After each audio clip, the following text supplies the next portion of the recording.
आज मैं मुख्तसर बात करूँगा एक कश्मीरी योम आज़ादी पाकिस्तान लाखों रुपए इस्लामाबाद की पुलिस और बांग्लादेश और बलूचिस्तान की यादें कैसे ताज़ा की गईं। कल गुज़श्ता रोज़ 14 अगस्त 2026 योम आज़ादी पाकिस्तान था। इस मौके के ऊपर साहिब जो आज़ाद कश्मीर के बासी हैं, जो इस्लामाबाद और रावलपिंडी में मुकीम हैं, उनके हवाले से एक पूरी तहरीर जो है वो मेरे सामने आई। मुझसे किसी ने गुजारिश की कि इन पहलुओं के ऊपर बात करें, चूँकि आज भी कश्मीरियों के साथ इस्लामाबाद में, रावलपिंडी में, पाकिस्तान की सरजमीन के ऊपर योम आज़ादी के मौके के दिन वो सलूक किया जा रहा है जो बंगालियों से करते रहे, अब बलोचियों से कर रहे हैं, खैबर पख्तूनख्वा के लोगों से करते रहे, और वही हाल जो है वो कश्मीरियों का किया जा रहा है। हुआ कुछ यूं, एक नौजवान है अब्दुल बासित वाल्द अब्दुल रज़ाक खान साहिब। वो ये कंप्यूटर ऑपरेटर हैं, सोई नॉर्दर्न गैस पाइपलाइन में कंप्यूटर ऑपरेटर हैं, और इनकी तनख्वाह जो है वो तकरीबन 65,000 रुपये माहाना है। हुआ कुछ यूं कि कल शाम के वक्त में कोई 3-4 बजे के करीब ये किसी एक स्टेशन पे खड़े थे, बस स्टेशन के ऊपर। जब ये खड़े थे तो वहाँ से इस्लामाबाद पुलिस के लोग गुजरे, उनकी गाड़ी आई, उन्होंने गाड़ी रोकी, इनके पास आए। पहला सवाल, शनाख्ती कार्ड दीजिए, दे दिया। एड्रेस देखा, ओ कश्मीरी हो जी, उठाया, गाड़ी में डाला, एक नामालूम मकाम पे ले गए, खूब मारा, जेबों की तलाशियां ली तो 1,30,000 रुपये थे, 2 महीने की तनख्वाह थी। बकौल अब्दुल बासित के कंप्यूटर ऑपरेटर हैं, मैंने आपको बताया, सुई नॉर्दर्न गैस पाइपलाइन के अंदर। तो चीखा चिल्लाया, मार लो पैसे मत लो। उन्होंने पूरे 1,30,000 रुपये ले लिए और उसने कहा ये मेरी 2 महीने की तनख्वाह है, मैं कश्मीर जा रहा हूँ, कल से इनको जेब में रखा है। गुज़श्ता रोज़ तनख्वाह मिली थी, आज छुट्टी है, छुट्टियाँ हैं, आगे वीकेंड है, योम अगस्त की आज़ादी की, तो कश्मीर जाके घर वालों को पैसे दूंगा।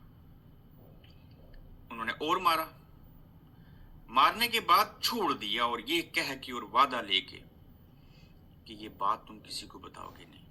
उस नौजवान ने इनकी मिन्नतें की, तरले किए इस्लामाबाद पुलिस के, पैसे दे दो, मैं किसी को नहीं बताऊंगा जो कुछ आपने मेरे साथ किया। लेकिन उन जालिमों ने पैसे सारे ले लिए, 1 रुपया भी वापस नहीं किया, छोड़ दिया और कहा अगर आइंदा किसी को बताओगे तो हम तुम्हें नहीं छोड़ेंगे।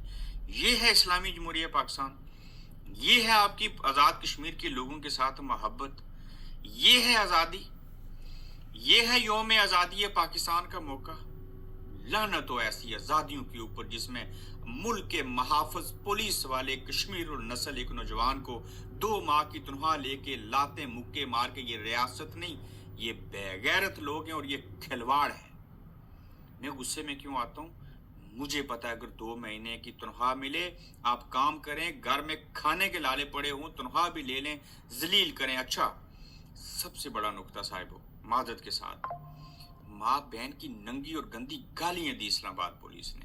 है कोई आईजी इस्लामाबाद वाला सुनने वाला? मुझे है कोई वहां पे पुलिस वाला गैरतमंद, दलेर, बागैरत, बेगैरत नहीं, कोई एक इस्लामाबाद के अंदर से जो इस वाकया का नोटिस ले? मुझे ये भी पता है ये सारी पुलिस ऐसे नहीं है, मुझे ये भी पता है ये रियासत इस्लामी जमहूरिया पाकिस्तान की पॉलिसी नहीं है कश्मीरियों के साथ ऐसे करो। इन लोगों को बहाना मिल चुका है लोगों को लूटने का। ये लोग हराम खा के किस मुंह से मस्जिद में जाते होंगे, दुआ के लिए हाथ खड़े करते होंगे? ना इनके बच्चों के हराम खाए हुए कि जब ये मर जाएंगे तो पीछे दुआ करेंगे तो कबूल होगी, ना इनकी कोई दुआ कबूल होगी। तो लिहाजा अगर ये इस्लामाबाद पुलिस की पॉलिसी नहीं है, ये रियासत इस्लामी जमहूरिया पाकिस्तान की पॉलिसी नहीं है, कौन जिम्मेदार है? किसके आगे रोना रोए ये नौजवान? इसको पैसे वापस चाहिए, नाम बताया है, आईडी कार्ड नंबर सब कुछ भेज दूंगा, मुझसे राब्ता कीजिए। मैं शोएब हुसैन साहब का इंटरव्यू कर रहा था तो मुझे उन्होंने कहा कि आईजी इस्लामाबाद उस वक्त में मेरा क्लाइंट था, आईजी इस्लामाबाद पुलिस। उन्होंने कहा जी कि ये लोग मुझे मेरे ऑफिस से मेरे लोगों को उठा के लेके जाते हैं। उन्होंने कहा مجھے نہیں پوچھتے. اگر آپ بے بس ہو تب بھی بتا دو. یہ پولیس اہلکار کون تھے, ان کا نام کیا تھا, ان کے پیٹ کتنے باہر نکلے تھے, کس کے ملازم ہیں, کس ملک کے ہیں, کون ان کا سربراہ ہے. اس نوجوان کو انصاف دیجیے ورنہ روز بیٹھ کے اسلام آباد پولیس کو میں پکارتا رہوں گا. یہ ظلم ہے. آپ نے گالیاں بھی دی, غلط کیا. آپ نے پیسے لے لیے, غلط کیا. آپ نے اس کو مارا, آپ نے غلط کیا. مارنے کے بعد کہتے ہو اف نہیں کرنی, کسی کو بتانا نہیں ہے. کیوں نہیں بتائیں؟ یہ کشمیری بتائیں گے. یہ نہیں ڈرتے. آپ ان کو فائر مار دو, یہ نہیں ڈریں گے. تو یہ رویہ کیوں؟ یہ ویسے ہی ہے نا جیسے 9 مئی میں ہو گیا, لوگوں کے گھروں میں گئے, زیورات چوری کر لیے, جہیز چوری کر لیا, بہانہ مل گیا نا, لوگوں کو پکڑا, 9 مئی میں ڈال دوں گا, پیسے دو, پیسے نہیں دو گے تو 9 مئی کے کیس میں اندر چلے جائے گا. وہ یہ ملک ہے یا کوئی کھلواڑ ہے؟ وہ یہ کیا ہے؟ کوئی ریاست کی ڈیفینیشن میں آپ لوگ آتے ہو؟ آزادی بنانے کی آپ کو کوئی ہمت, جرأت اور قابلیت ہونی چاہیے. کوئی جواز ہے؟ یہ یوم آزادی 14 اگست 2026 کا واقعہ ہے کہ آپ نے یوم آزادی کے دن پولیس والوں نے بغیر ایف آئی آر, بغیر کسی چیز کو, بھائی ڈاکو یہ کرے نا, میں ڈاکو کو داد دوں گا, اس کا کام ہے, اس کی جاب ہے. معاشرے کا دتکارا ہوا ڈاکو بننا ہے, مسائل کا مارا ہوا. وہ عوام کا محافظ پولیس اگر آئے تو اس سے تو اپنائیت ہونی چاہیے. ہم یو کے میں کھڑے ہوتے ہیں, پولیس پاس ہو تو ہم سوچتے ہیں ہم کمفرٹیبل ہیں. آپ کے پاس پولیس آئے تو لوگ اتنا موت کے فرشتے سے نہیں ڈرتے جو حالت پولیس کی ہے. کوئی سمجھ نہیں ہے, حلال اور حرام کی تمیز نہیں ہے. کیوں زیادتی کی اس کشمیری لڑکے عبد الباسط سے؟ کون اس کا ذمہ دار ہے؟ کوئی وزیر داخلہ, کوئی فیلڈ مارشل صاحب, کوئی وزیر اعظم, کوئی آئی جی, کوئی ایف آئی اے کا بندہ بیان کرے گا. میں کیوں چیخ رہا ہوں؟ جب میرا دل نہیں کرتا میں اچھے رویے میں آپ لوگوں سے بات کروں, میں اونچی آواز بھی نہ کروں. بات چیخنے کے علاوہ آپشن کوئی نہیں ہے نا. بے شرم اور بے حیا معاشرہ بن چکا ہے ہمارا. ایک بچے کے پاس 2 مہینے کی تنخواہ, اس نے محنت مزدوری کی ہے, والدین کو پیسے فیملی کو دینے جا رہے ہیں, ان کو پالنا ہے, اور آپ نے اس کو دبوچ کے, بغیر ایف آئی آر کے, گالیاں دے کے, مار کے پیسے لے لیے. وہ پولیس نے لے لیے. کوئی ڈاکو چور یہ کرے, اس کا کام ہے بھائی, پولیس کا تو یہ کام نہیں ہے.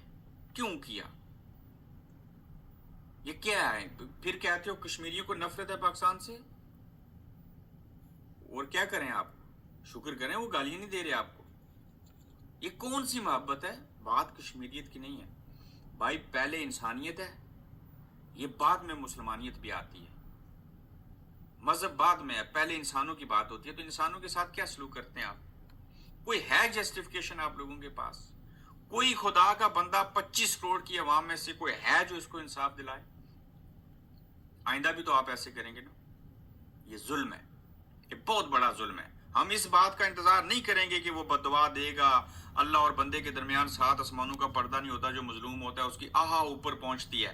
بددعائیں تو ہوں گی, اپنے حصے کا کام بھی کرو, بولو اس ظلم کے اوپر, ورنہ مارے جاؤ گے.